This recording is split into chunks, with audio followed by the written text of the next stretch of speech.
agora a gente vai ter aqui a apresentação da Embrapa, Informática Agropecuária. Vai falar com a gente aqui o Luiz Barioni, Gustavo Bratfish. Eles vão falar um pouco sobre os projetos deles lá na Embrapa, um pouco sobre oportunidades de aplicar o conhecimento nosso de matemática aplicada, ciências de computação, bancos de dados na Embrapa. Eu chamo agora o Luiz Barioni para dar início à palestra. Obrigado, Eduardo. Pessoal, eu já tive aqui na primeira CEMAP, esse slide é a abertura da outra CEMAP, da minha apresentação na outra CEMAP.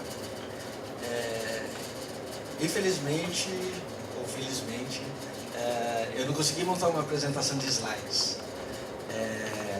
Eu trouxe aqui comigo o Gustavo Bratfish e o Bruno Henrique Pereira, que trabalham comigo lá na aplicação, né, de modelos matemáticos, a construção de simuladores dentro do trabalho que a gente faz lá na Embrapa Informática. Eu pensei o seguinte, eu acho que o mais interessante da gente estar junto aqui nesse momento é a gente conhecer um pouco das oportunidades que existem de interação, né? Eu não sou matemático, eu sou engenheiro agrônomo. Eu descobri muito tarde que matemática é bastante importante. Então eu incentivei minha filha a fazer matemática no IMEC. Infelizmente ela não foi para matemática aplicada, ela está na física matemática. Mas assim, a matemática aplicada hoje em dia ela tem um campo enorme de atuação. Entre as profissões consideradas melhores profissões no momento nos centros americanos, como vocês devem saber melhor do que eu, né? São matemáticos, cientistas de dados, pessoal de pesquisa operacional. Eles estão entre as 10 melhores carreiras hoje nos Estados Unidos. Eu acredito que aqui no Brasil a gente está caminhando para isso também. Bom, como eu descobri muito tarde, né, que matemática era muito importante, eu fui correr atrás do prejuízo. E também eu passei na minha graduação com 5.0, aqui, né, na física não dá para passar com 5, né? Eu passei com 5 em cálculo 1 e eu tomei aula de processamento de dados.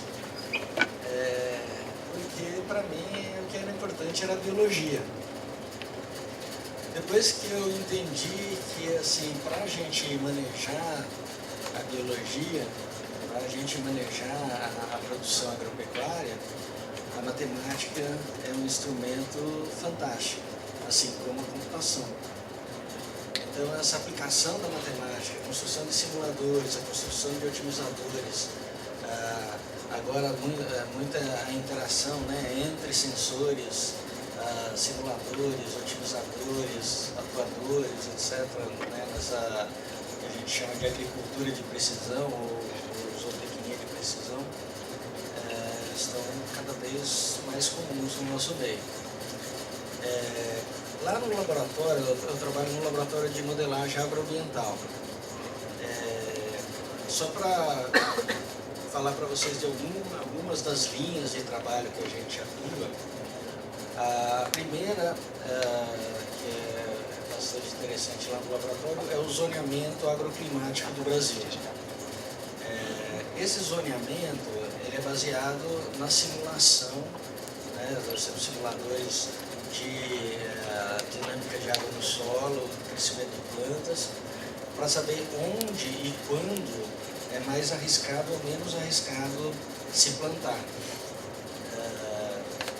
E o que acontece? Os bancos, a gente manda essa informação para o Ministério disponibiliza para os bancos, o Ministério da Agricultura disponibiliza para os bancos e o crédito agrícola, né, para os produtores plantarem as diferentes culturas, ele depende desse zoneamento.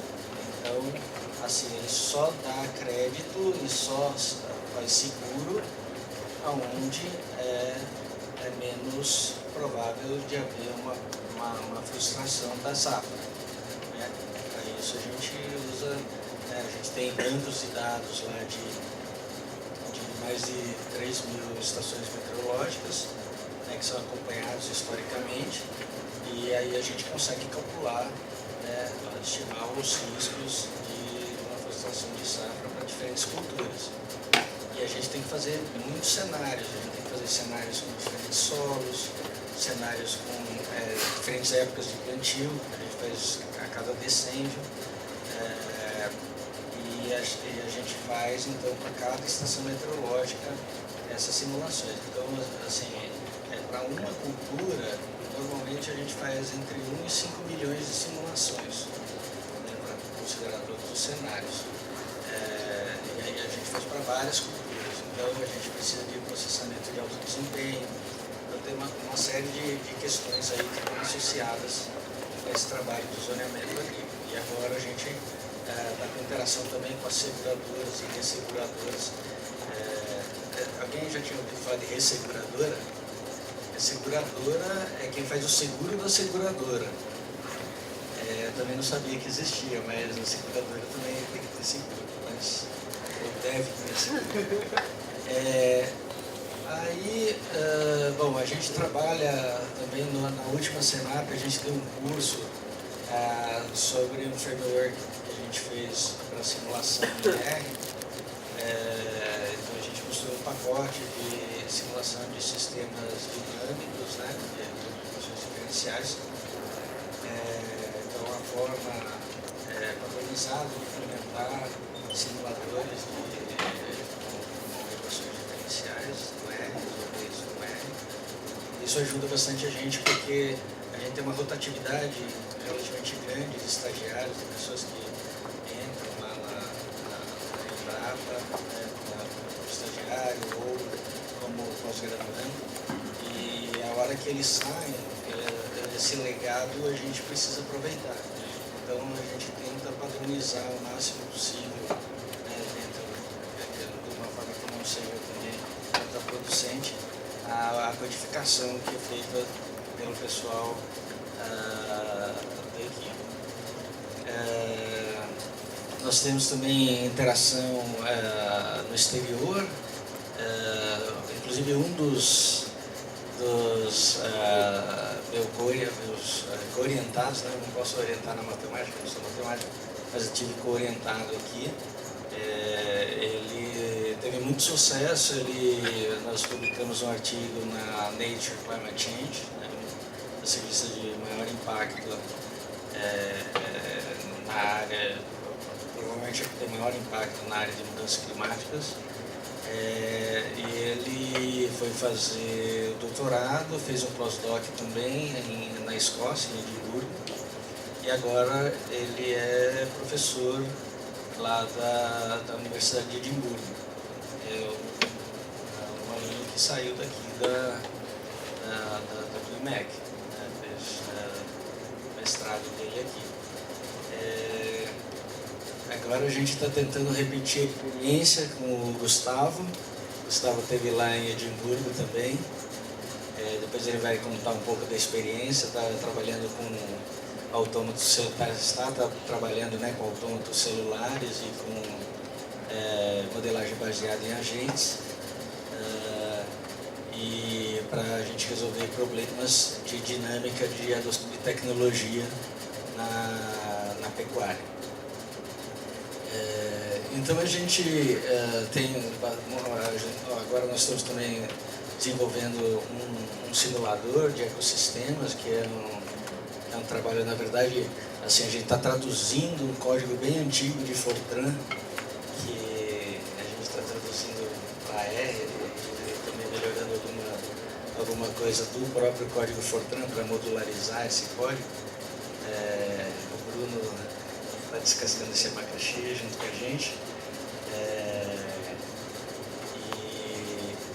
Então a gente tem bastante trabalho nessa parte de simulação, na parte de otimização também, otimização linear. Por exemplo, o Rafael Silva, que é o ex-aluno aqui, ele construiu um modelo de otimização, que foi até o modelo utilizado nesse artigo que eu falei para vocês. É um modelo de otimização que ele começou pequenininho, ele começou com 700 variáveis, pequeno assim, né, para uma escala assim, de sistemas de grande porte, né? Ele começou com 700 variáveis, traduziu um outro modelo, tal, e a gente começou a trabalhar. Ele foi para Edimburgo, mesmo no mestrado, voltou. E bom, hoje o modelo está com 100 mil variáveis, 100 mil restrições mais ou menos, e agora provavelmente ele vai para alguns milhões, porque a gente está fazendo os conjuntos de variáveis por bioma, desculpa, por bioma e estado da federação. Antes era um modelo para o Cerrado brasileiro. Então, normalmente a gente faz assim, a gente começa pequenininho, né, e o trabalho vai ganhando consistência. A gente, quando uma coisa está funcionando, daí a gente começa a adicionar, né, faz um desenvolvimento incremental e a partir daí a gente procura resolver problemas mais complexos. Então, assim, antes de passar a palavra para o Gustavo e para o Bruno, o que eu queria dizer para vocês bom, nós estamos aqui no campus, né, ali perto da engenharia agrícola. Nós, hoje, apesar dessa questão da crise, né, do momento da pesquisa, hoje a gente tem mais demanda por gente, né, a gente tem mais dinheiro para usar do que a gente tem candidatos para trabalhar lá com a gente. Então, assim, tem abertura, né, para colaboração. Então fica aqui, né, na verdade, a ideia de estar aqui é exatamente para dizer, nós estamos aqui se alguém tem interesse em problemas agropecuários, a aplicação de matemática computacional, desenvolvimento, né, de simuladores, de sistemas de apoio à tomada de decisão. Nós também trabalhamos nessa parte de apoio à tomada de decisão. Nós temos, por exemplo, um simulador que está disponível gratuitamente, que é o Embrapa Invernada. Então a gente faz essa interação multidisciplinar. Eu ouvi do diretor de pesquisa da IBM uma frase bem interessante, eu queria compartilhar com vocês. Inclusive ele falou para minha filha que ele esteve no processo seletivo de chefes da nossa unidade, e ele falou uma coisa que me chamou a atenção, e ele comentou com ela quando ela estava em dúvida sobre fazer matemática ou não. O que ele falou foi o seguinte: hoje a vantagem competitiva ela não está mais nas disciplinas, ela está entre as disciplinas. Então, quando você escuta falar de carreiras que são promissoras, você vai escutar falar de data science, né, que na verdade é uma interface entre computação, estatística, matemática. Você vai ouvir falar de computação científica, que daí também é muito essa interface matemática aplicada à computação. Você vai falar de biotecnologia, bioinformática, você vai ouvir falar de um monte de siglas que, na verdade, sintetizam a interação entre disciplinas. E ele falou o seguinte, porque esse diretor da IBM, vocês vão pensar, um cara de computação, ele mas a formação dele ele era médico. E como que ele foi parar como diretor de pesquisa da IBM? E ele contou uma história para mim que acho que é legal contar para vocês também. Ele era um cara muito bom, mas um cara genial. Ele falou que teve o primeiro par de sapatos dele com 10 anos. E uma vez, quando ele era mais novo, né, no colegial, ele falou assim, puxa vida, eu queria ser médico espacial, alguma coisa assim. Que eu trabalhava com medicina na questão dessas viagens tripuladas, né? Ele tinha 5 vagas, acho que no MIT, para essa carreira. E aí ele por encher os formulários, então, naquela época ele tinha uma amiga dele que o pai tinha contato lá no MIT, então mandou. E ele foi selecionado. Aí, só que ele precisava de dinheiro para pagar. Ele não tinha o dinheiro. Falou, paciência. Fez medicina, fez pediatria, fez uma especialização no Canadá. Voltou e começou a trabalhar. Ele fez todas as disciplinas de matemática e estatística que ele podia fazer na UNB. E aí ele voltou a trabalhar na área e ele começou a fazer pesquisa, mas na parte estatística de epidemias e tal. E aí chegou uma vez um cara na sala dele, que era da antiga Telebrás, e falou assim, viu assim na sala dele um monte de papel pendurado, escrito fórmulas e não sei o que e tal, né? Ele falou assim, ô professor, eu acho que uma coisa que seria muito útil para você seria um computador. Computador, naquela época não tinha computador pessoal, tinha uns mainframes, né? Aí ele falou assim, eu estou dando um curso sobre isso, se você quiser, você pode fazer o curso. Aí ele foi lá e fez o curso, e como ele sabia matemática, naquela época que o pessoal fala que era de escovar bit, né? Você tinha que entender o que o computador estava fazendo do baixo nível, e ele teve facilidade, porque ele tinha feito todas as disciplinas da área. E bom, e daí ele virou, segundo ele, um médico louco que gosta de computador. Aí ele chegou, ele começou a trabalhar nisso bastante, daí ele falou assim, não, eu preciso de uma educação formal nisso daí. Então ele descobriu que tinha um curso em Stanford sobre essa parte de medicina computacional. E aí ele foi, e aí ele falou assim, ele chegou lá, ele tinha pedido uma bolsa, mas não estava chegando e tal. E daí ele falou assim, custava $50 mil a matrícula. E daí ele falou assim, ele tirou o cheque do bolso e ficou feliz, porque quando ele era para estudar no MIT, ele não tinha o dinheiro para pagar, mas agora ele tinha. Aí ele pagou $50 mil. E aí a IBM começou um projeto, quem aqui já ouviu falar do Watson? O projeto Watson. E é de inteligência artificial, tal, era uma questão cognitiva e tal. Bom, um médico que entende de computação. E aí, quando ele terminou Stanford, a IBM recrutou ele para o projeto Watson.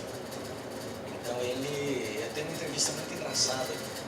Ele é muito engraçado porque ele é muito inteligente, então assim, você conversa com ele e ele sempre te dobra assim, né? Você você faz uma pergunta para ele te dar uma resposta, ele dá uma totalmente diferente.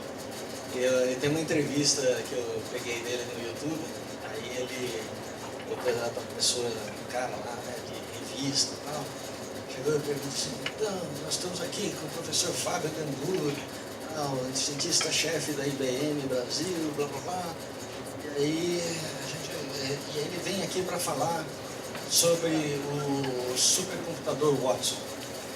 Então, professor, o que é o supercomputador Watson? Aí ele falou assim, bom, a primeira coisa é que ele não é um supercomputador. Aí eu já desmonto o cara, né?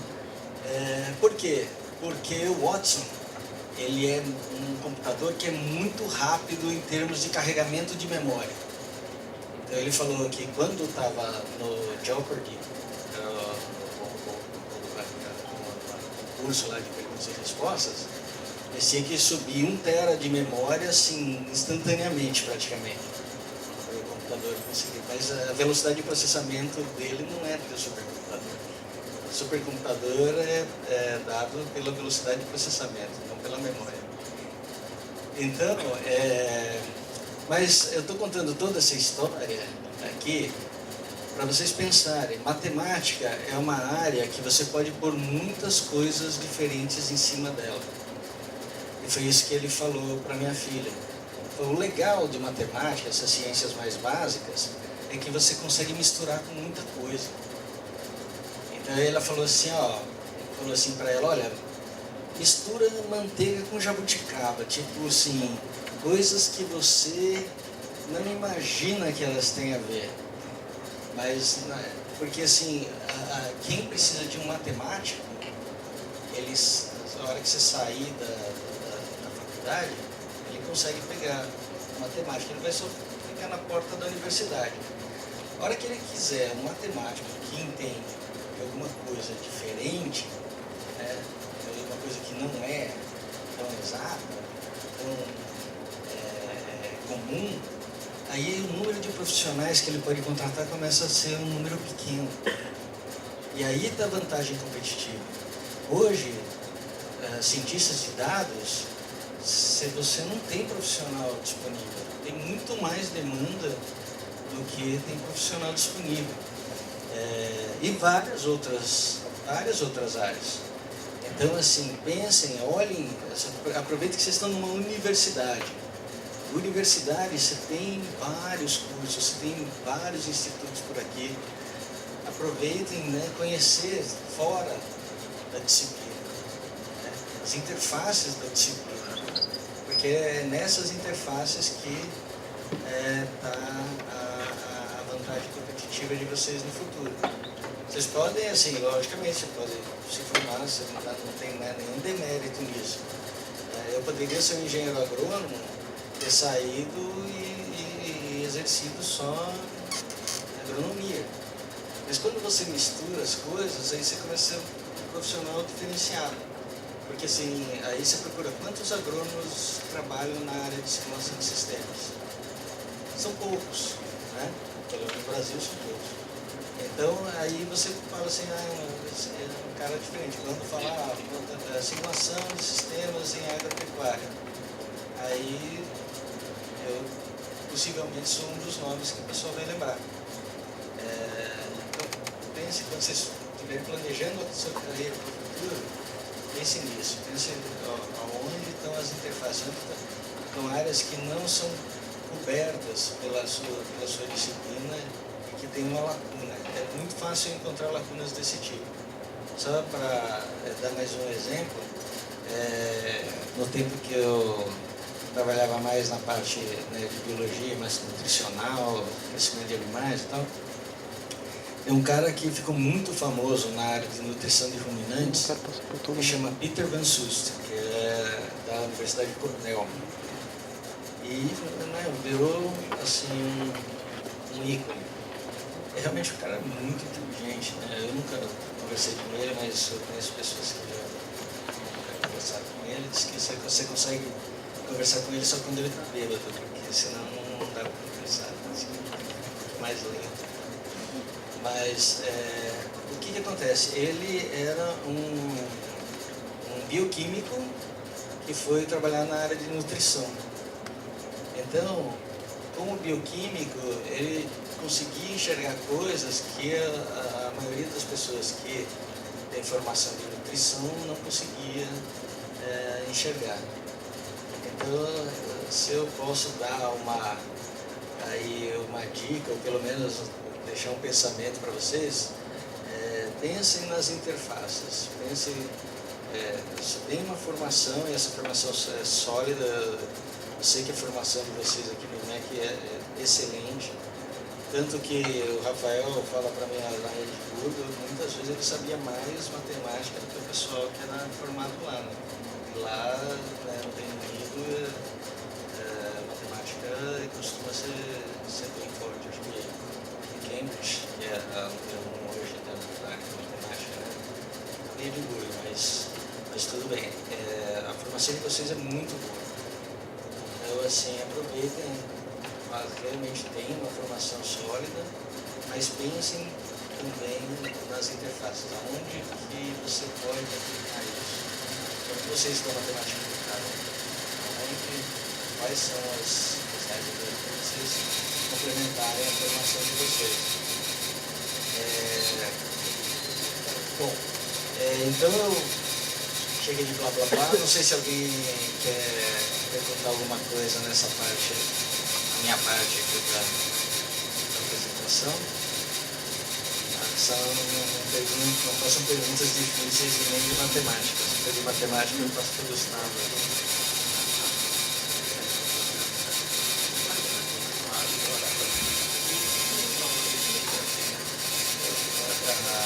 A estimativa para? Ah, tá. Então, você tem que pensar o seguinte, a gente está num ambiente, né, de futuro que depende de clima. Então, o que a gente faz é usar um clima que a gente chama de uma normal climatológica. Normal climatológica, você pega 30 anos de clima e pega a média desses 30 anos e pega a dispersão dessa média. Então, esse ano, eu não sei, né, depende muito do local. Por exemplo, se você pegar no Nordeste, no Nordeste Caatinga mesmo, né, a precisão é baixa, porque você tem ano que chove muito, você tem um monte de anos secos. Então, com certeza, a precisão é baixa. Tem locais que tem clima mais... um clima mais favorável. E depende também da época do ano. Se você pega no início e no final da estação, a precisão é menor. No meio da estação, aí você começa a ser mais preciso. Normalmente, a gente usa junto ao Ministério, a probabilidade de 80% de sucesso da cultura. Então, eles financiam, né, o nível de risco que a gente chama, né? Então, maior ou igual a 80% de probabilidade de sucesso, né, 20% de frustração, eles permitem que haja financiamento. Mas é basicamente dessa forma. Assim, a gente faz muito, e em agricultura tem muitos fatores que assim, a gente não consegue controlar, né? O clima é um deles. Preços também, porque assim, a agricultura normalmente, você sozinho você não forma preço, você não tem essa capacidade. Então você tem o risco de preço. Tem risco financeiro também, o risco financeiro, além da questão de crédito, você tem uma questão de câmbio, né? Porque muitas das culturas agrícolas, elas dependem do mercado internacional, então você tem uma série de fatores aí de risco. Mas basicamente, isso aí. Então, assim, para dizer para você, a gente não consegue trabalhar com níveis de precisão que o pessoal trabalha na física. Tem eu vi uma vez, olha, quando você trabalha com física, você está procurando um coeficiente de determinação, R2 lá, de maior do que 99%. Quando você trabalha com biologia, você está procurando um coeficiente de determinação acima de 70%. Quando você trabalha com economia, você está buscando um coeficiente de determinação acima de 30%. Então, depende com o que você trabalha. Tem uma variabilidade inerente a cada uma das coisas, né? Mas, se ninguém quiser falar, eu vou... Você estudou os fatores de risco, você fala desses fatores de risco logo na simulação, para achar os 80%, correto? Isso. A gente simula o balanço hídrico da cultura, né? Durante todos os anos e vê a porcentagem de vezes que ela falha. Depois a gente faz uma interpolação entre, porque assim, você tem um ponto, né, na estação meteorológica. Aí você tem que saber entre estações meteorológicas, né, qual que é o nível de risco. E aí, obviamente, que onde você tem pouca cobertura de estação meteorológica, por exemplo, no norte tem pouca cobertura, aí você tem uma precisão menor, obviamente. Bom, eu vou estar aqui da palestra, eu fico aqui mais um tempinho, se alguém quiser conversar. Assim, obviamente que na Embrapa nós temos 8 laboratórios, eu estou falando de um deles. Então, se vocês tiverem interesse, entrem na página lá da Embrapa Informática.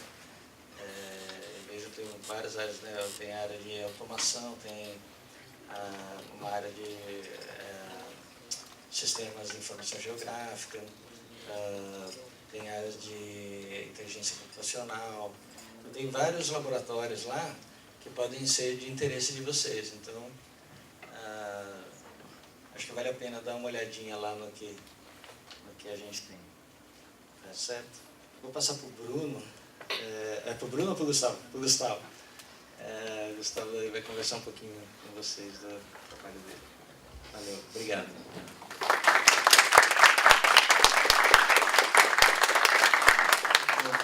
Boa noite, meu nome é Gustavo. Sou graduando aqui da Matemática Aplicada, já faz 1 ano e pouco. Estou agora no mestrado também, depois de um tempo que eu fiquei viajando na Escócia, como o Arione falou. E começou meio que sem querer, porque eu estava meio que naquele período fazendo análise, fazendo métodos, então você fica meio perdido, sem vontade de continuar, porque é meio difícil. E você para de ver um pouco mais sobre a parte aplicada da matemática, você tem que focar mais na parte teórica. E nesse meio tempo surgiu a oportunidade de fazer o estágio na Embrapa, que uma amiga minha da matemática aplicada também fazia lá, ela conversou comigo e falou assim, por que você não tenta? E eu fui sem pretensão nenhuma, porque eu não imaginava o quão aplicado podia ser na Embrapa usar matemática aplicada. E no começo foi uma coisa muito estranha, você ver todos os que você aprende na escola, na faculdade, sendo aplicado por partes, não completa. Começou bem simples, só pegando modelos de equações diferenciais e resolvendo no próprio R, no software R, e vendo como funciona. E depois disso a gente começou a fazer meio que projetos um pouco mais sofisticados. A gente criou um modelo do ciclo da vaca. Então, desde o começo, quando ela tem os bezerros, até quando ela cresce para o abate e fazendo o ciclo inteiro. E foi bem interessante, porque foi meu primeiro modelo criando junto com o Luiz. E a gente fez todo o modelo certinho, a gente viu como funcionava, a gente rodou ele, a gente tinha dados também para ver como que estava comportando corretamente. Então, eu acho que quando a gente pensa só na matemática aplicada e vê só o básico, só vê a parte teórica, você acaba meio que esquecendo como que você utiliza ela, como você vê no mundo real. Eu acho que essa junção com a Embrapa foi interessante por causa disso. Porque a gente não ficou, eu parei de ficar só na parte teórica, resolvendo problema, resolvendo na parte escrita, tudo. Comecei a ver na parte computacional também, ver que os resultados batem, que tem sentido você mudar uma variável, pegar o parâmetro, transformar ele de um número para outro e ver o que acontece. Então, eu acho que, primeiramente, a Embrapa me ajudou muito a ver essa parte da matemática. Porque, enquanto aqui, as eletivas ajudam bastante nisso, eu acho. Porque as obrigatórias eu acho que a gente fica meio travado ainda. Mas eu não vou falar sobre isso agora. E depois desse primeiro modelo de vaga que a gente criou, surgiu a oportunidade de traduzir um modelo que já tinha na Embrapa, que chamava 3PG, só que era um modelo totalmente diferente, a gente passou do discreto para o contínuo. Então esse foi meio que um segundo modelo que a gente criou. Depois disso a gente começou esse modelo, eles mandaram muito mais dados para a gente, então a gente conseguiu com especialistas conversando e falar assim, aconteceu isso, isso, isso. Eles pegam, devolvem pra gente e falam, não, tá certo. Ou, não, tá meio diferente, então você tem que mudar alguns modelos. Eu acho que... tá. E, então esse foi o segundo modelo também, eu estava quase no final da minha graduação, quando eu acabei esse modelo, e a gente começou a fazer um modelo muito simples. Começou apenas com um crescimento de pastagem, ver como crescem.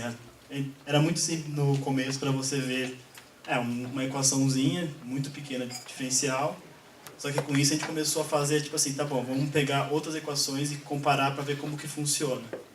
E na maioria das equações, e daí a gente começou a comparar para ver tipo, como funciona em si.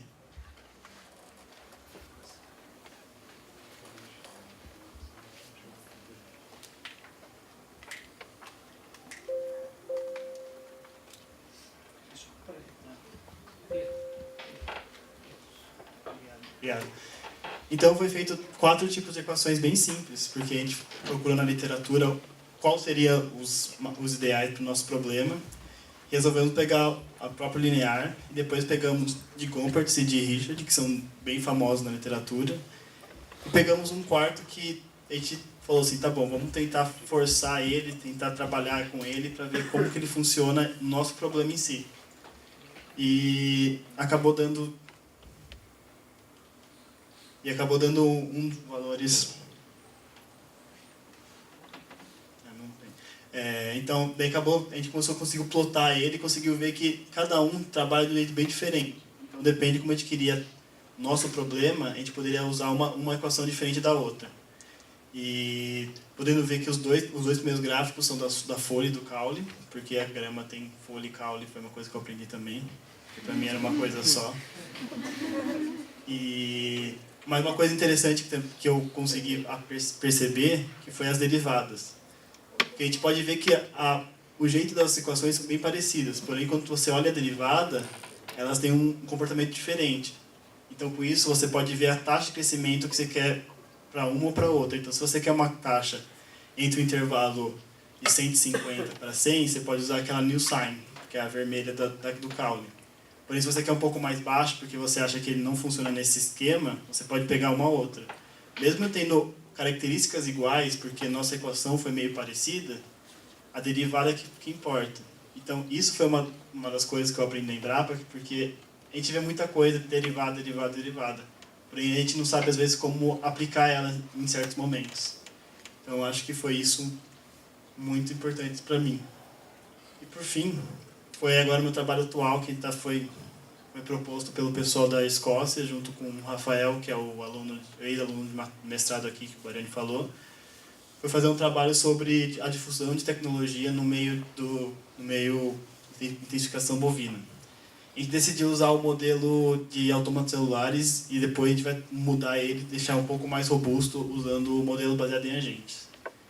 O autômato celulares é um modelo bem simples, se for pensar. Ele trabalha com vizinhos, então você tem tipo uma matriz, onde cada célula é uma parte de terra. E cada célula tocando perto dela é seu vizinho. E esses vizinhos faz você mudar seu comportamento, vai ver se você quer mudar de estado para um ou para outro. Então, a gente está fazendo só isso, é uma coisa bem simples de programar também. Mas é algo que você consegue ter bastante resultado. A gente está na parte de calibração agora do modelo, então a gente está pegando os dados que nos forneceram para ver qual que vai ser o resultado no futuro. E isso é meu mestrado, então daqui a um ano, se vocês quiserem descobrir, vai estar defendendo a tese. Então essa é a parte. Agora eu vou passar para o Bruno, meio rápido, porque não sei quanto tempo tem, para ele falar um pouco do nosso do pacote que foi feito.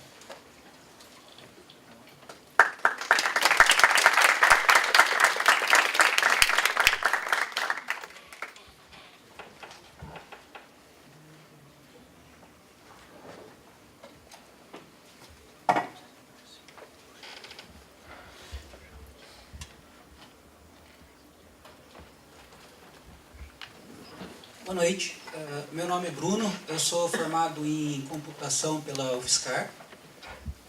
Eu entrei na Embrapa ano passado, no começo de 2017, e a gente estava tentando encontrar um jeito de padronizar todos os modelos de agropecuária que eles desenvolviam lá. E o que a gente acabou fazendo foi desenvolver um pacote um framework de simulações em R. E eu vou mostrar bem rápido aqui para vocês a interface do pacote, que não vai dar tempo de apresentar tudo.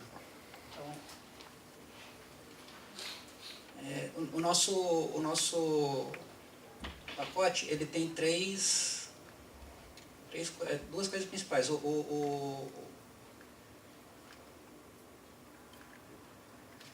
Ele tem o modelo, que são as equações, ele é baseado em um modelo de equações diferenciais, de dinâmica de sistemas.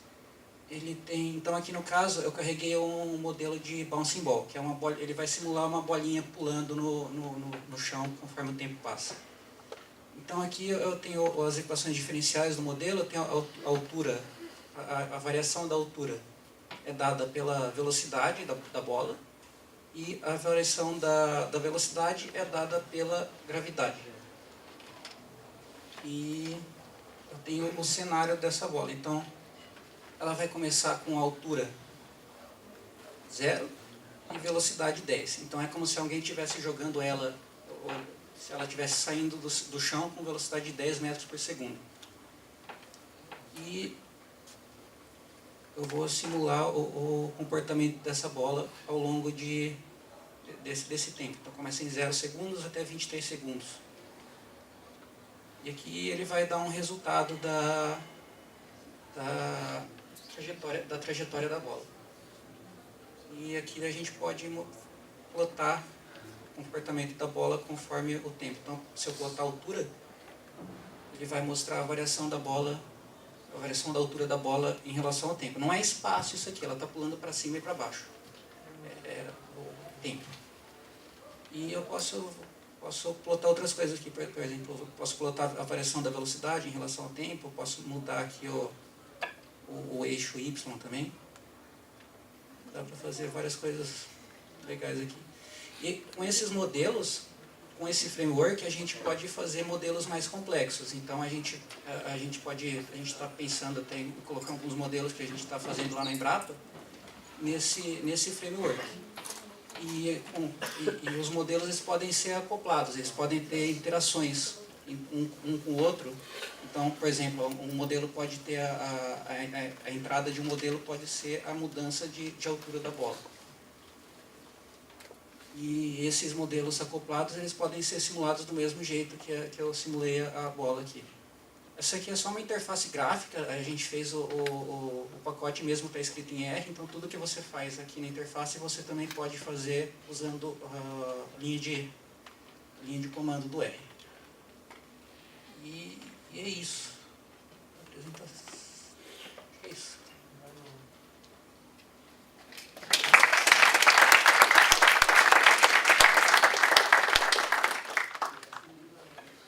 Muito obrigado, Luiz, Bruno, Gustavo. Só não está aqui, mas obrigado. Eu queria só finalizar, deixar uma lembrancinha aqui com vocês. E, bom, o Gustavo não está aqui, né? A gente queria tirar uma foto também. Acho que ele foi no banheiro. Vou deixar com vocês isso aqui. Depois eu entrego para ele também.